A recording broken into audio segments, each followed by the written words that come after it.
No better and a sweeter way of winning the 7th title in a row for Mamelodi Sundowns at the home of your arch enemies, arch rivals, Kaizer Chiefs. Mamelodi Sundowns win this one 5-1 or 1-5 at FNB or Soccer City Stadium. When these two meet, there's always goals. And we witnessed 6 goals in the second half of this match. And this is basically an installment in the episode where I'm giving 5 points or 5 lessons we're taking out from this matchup. Congratulations to Mamelodi Sundowns. They've done it yet again, 7 titles in a row. If you think it's easy, why has your team not done it? Exactly. Yes. Rulani Mokoena remains to be the youngest coach to have won a PSL title. Congratulations, coach. You've done extremely well. Well, I really need to make this video as short as possible. The previous one was really long. Anyway, without wasting any time, I do go by the name of Oscar and City Football, where I discuss anything to do with soccer, from Africa to the world and from the world to Africa. The very first point of this game, I think I was excited with the lineup that Rulani Mokoena came up with. Dennis Onyango, you had Zugo Mtunyelwa, Musa Libusa, Rivaldo, and Terence Mashiho. I think we almost went like a single pivot with Spelele Mkhulise, and you had dynamic, creative attacking forwards. You had Tashrik Matthews, you had Temikosi Lodge, you had Ribeiro. Who else was there? Ribeiro. You had Esquivel, the Argentinian, and you had Imoto Nanana, Neomayema. So I was excited with that 11. But at the back of my mind, I was like, this could be, could end up appearing like a touch of excellence or brilliance from Rulani Mokoena, or it could be go to the extreme and be a disaster, a complete catastrophe if it does not go well. And obviously, I mean, the players have not played together for some time. So, you know, your first half or first 20 years, there were chances created for, I think, who's this? Tashrik, but he did not bury the chance. But overall, the first half was okay, but not brilliant, considering that the players have not played together. And you'll understand a wholesale of changes from Rulani Mokoena, because we've played a lot of games. In about 10 days or so, or 12 days, we would have played, I think, 5 games or so.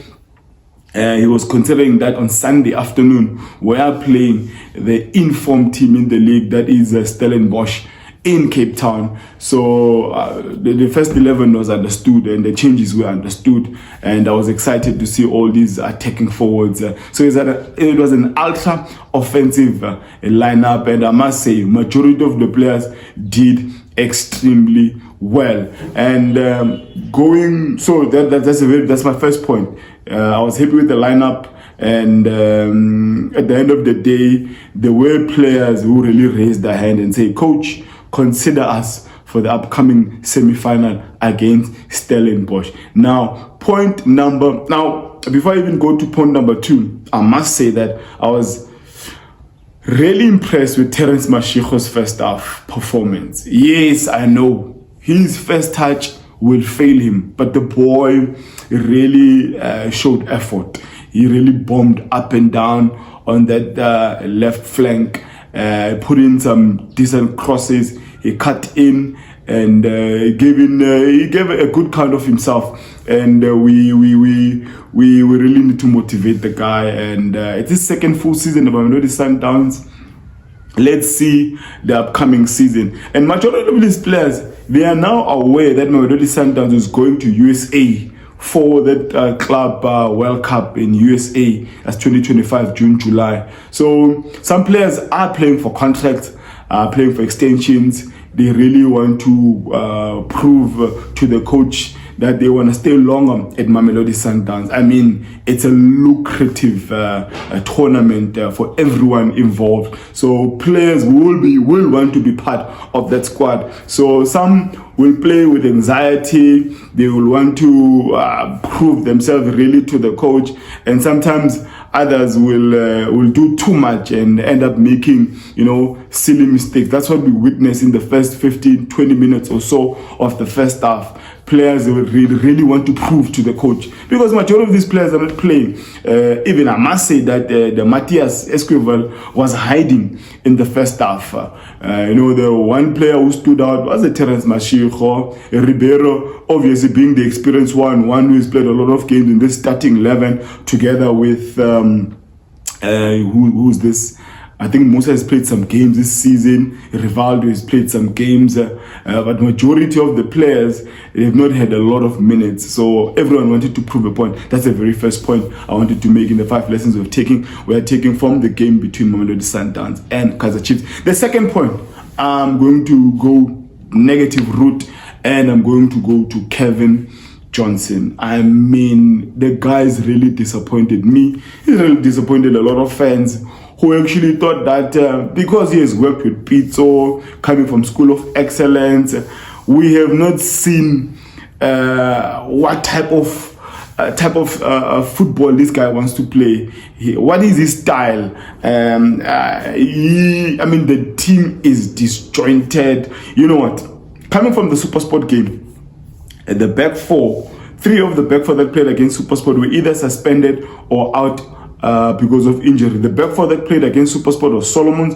He was not available. And then you had Msimango, who got a red card. We'll talk about that one later. And then you had Edmilson out, suspension. And then you had Swisla Atlanti out on injury. So 3 of the back 4, they were not available. So no choice there. He had to make changes. And then he started with Kwinika. I think he was going to play right back. And then he brought back a guy who has not played for some time, Ditloko, to partner with Msimanga. And the left back role was occupied by a Frosler. Now, you are jumping Njabulo Ngobo, who's occupied the bench for majority of the season, for a guy who has not played for majority of the season in the Tlokwe. It does not make sense, coach. It really does not make sense.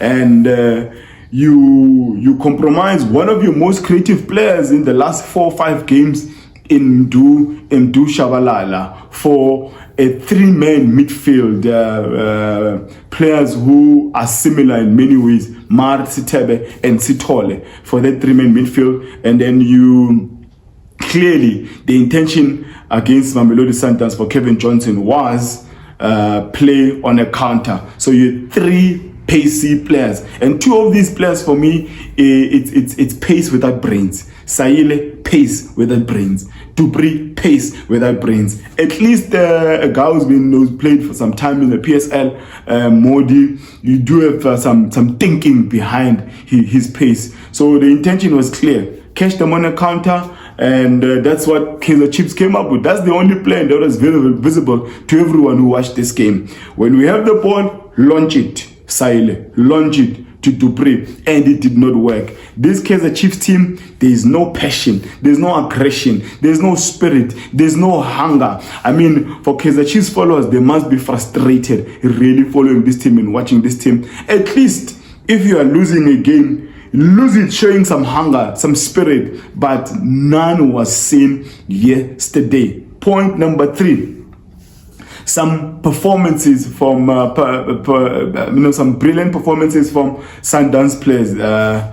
Mashiko first half, yes, and the second half, you Ribeiro stepped up, Tashreeq Matthews stepped up, Esquivel, who was hiding in the first half, stepped up. So some brilliant performances, and I expect these guys at least to make the bench, if not start the game against Estelis. I'm sure Kaizer Chiefs planned for a different 11, and they were surprised to see the 11 that they came up with against Mamelodi Sundowns. And Matthews, He's a gem. I think this guy really needs a proper preseason camp, and we will see an atomic bomb come next season. Tashreeq Matthews preseason with the Ribeiro, with the Shalulile, with Esquivel, with the Tembuko Suloche, with the Miami. I think next season we will be preparing yet again for an incredible season, considering that we will also be looking at Club World Cup, yes. So brilliant performances from these three players, and obviously there's always a touch of class from Mkulise, from a rival. These are just players that they could start at Orlando Pirates, they could start at Al Ahly. These are football brains. Point number 4, PSL. I'm yet again doing another video, another installment, talking about the same thing. Our officials are in desperate need of video assistant referees. We need VAR in this country. Egyptian league have got VAR. We claim to be the best league in Africa, but we don't have VAR. Algeria have VAR. Morocco has got VAR. We cannot be claiming every time, and maybe we are deceiving ourselves as a football nation, but we don't have. What is our administration doing? Our officials really need assistance from the guys up top. We need VAR, PSL. Please do something about this. One given red card and one potential red card. The given red card to Msimango, there's a debate on that, whether it was he was free to go at goals. I think it was a red card. It might not be as clear. We'll hear from the Aces and the Hlongwanes at Metro FM and Supersport. We'll hear their opinion. It's amazing that they also are always also in contradiction, but we have to wait and see. And the second one, the potential red card, Neomayema's tackle. The intention obviously was to get the ball, and he did get part of the ball, but what followed thereafter was bad. I could have given it a red card at first glance, but obviously the ref was there. Maybe he saw that the player got the ball first before eventually getting to Castillo. A bad tackle, career-ending tackle, a bad one for Miami, but the referee understood. Again, we'll have to wait and see what the one and East Nobo will say about that one. Last but not least, on the 5 points we're taking from this match, where to for Kaizer Chiefs?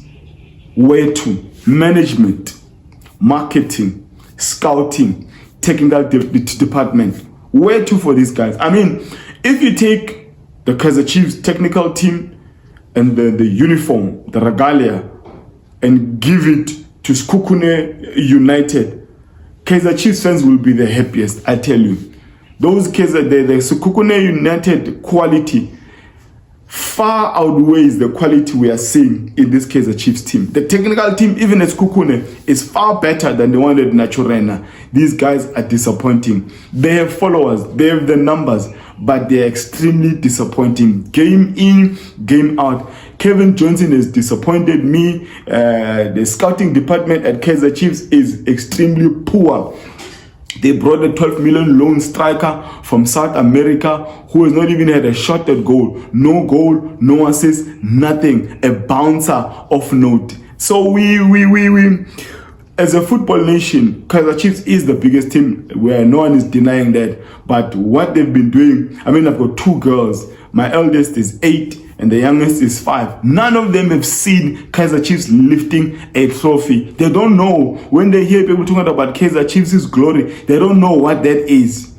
So, I don't know. Kaizer Senior must do something. And but the expectations from the fans, I mean, maybe fans are also to blame.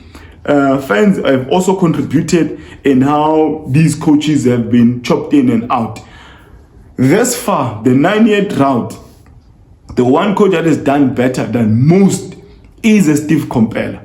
He went to 2 finals, and I think he was 3rd or second in the 3 years or 2.5 years he spent at Naturena. But no one will say that. I mean, the Solinas were poor. Given Hart, unfortunately for him, he didn't have a checkbook to sign because FIFA had banned Kaizer Chiefs from signing any player.